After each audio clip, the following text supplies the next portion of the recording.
Hello everyone, how are you? I am Akrash, your teacher here, and I will teach you different questions and their answers. So I welcome you on classtheta.com.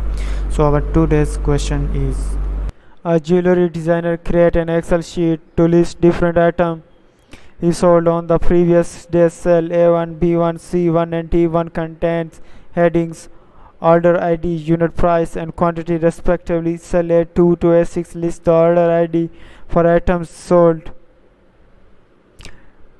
10,001, 10,002, 10,003, 10,004, and 10,005 respectively. Cells B2 to B6 list their respective unit price: $15, 18.5, 12, 9.5, and 6. Cells C2 to C6 list their respective quantities: 20, 32, 16, 15, and 10.